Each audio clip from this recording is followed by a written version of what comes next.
Free and fair competition is regarded as one of the pillars of an efficient marketing system.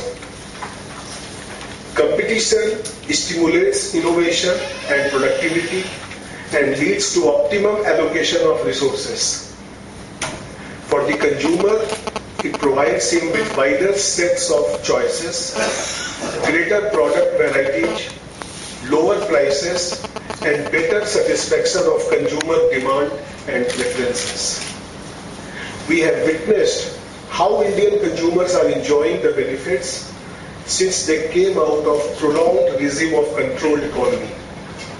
These benefits are most pronounced in the sectors like consumer durables, automobile, telecommunication, and of late banking and insurance. But in the absence of adequate safeguards, enterprises may undermine the market by resorting to unfair practices for making short-term gains. These market distortionary practices may restrict the spectrum of healthy competition in the economy.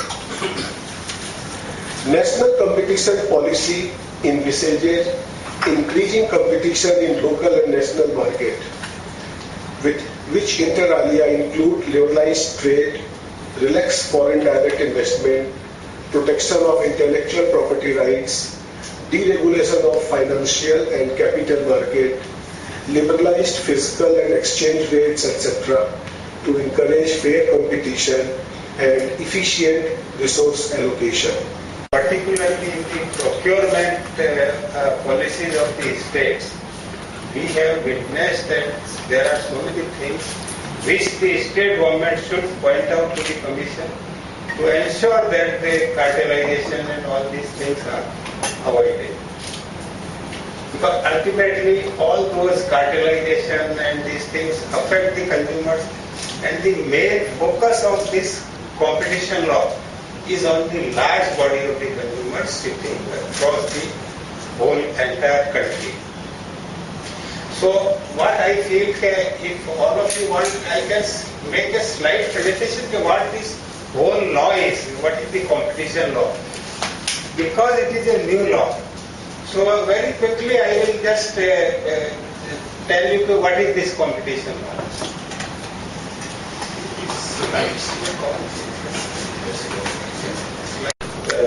Competition laws of all the important countries, and then a report was submitted to the government sometime in 1999, and based on that report the Competition Act 2002 was passed, but the law was challenged in the Supreme Court, and it remained in the Supreme Court for nearly 5 years. In fact, in the original law, the Competition Commission was not to be headed by a official from judiciary, so that judicial officers, they were not happy with this law.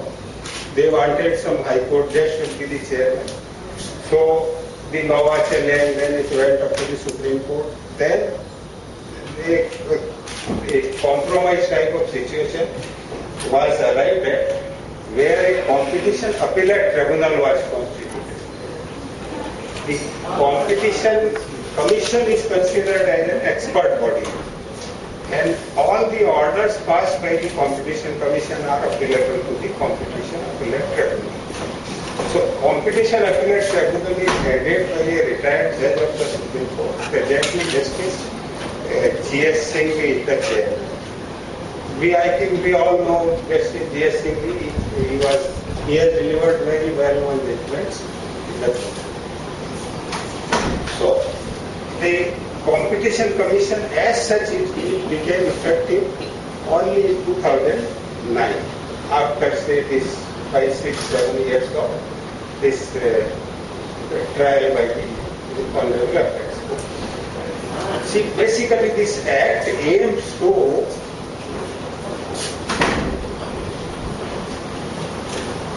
firstly to prevent practices having adverse effect on competition.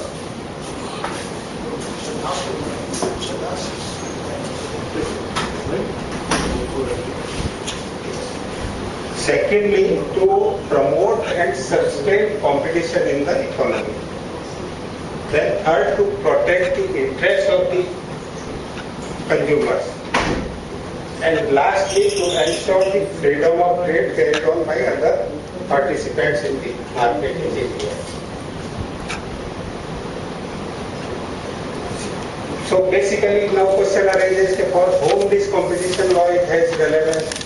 So for as far as consumers are concerned, it benefits the consumers because there was more choices of the goods and services. Say for example, if we see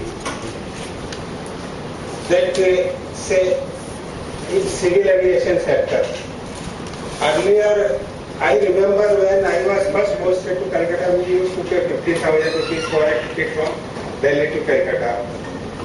And after 10 years, or more than that, even in 2002, I came with a ticket of 1,700 rupees only. So that was the result of competition in the civil aviation sector. Had there not been competition, perhaps this 15,000 rupees ticket, this would have gone up much higher. Even as well today also, because of the competition, we are getting the things, we are getting the services at much competitive and cheaper rates. Then better quality, this is also ensured by this competition law. Because I will come subsequently to how the abuse of dominance that covers the better qualities. Then lesser prices, this I have already known. Then more satisfaction to the consumer.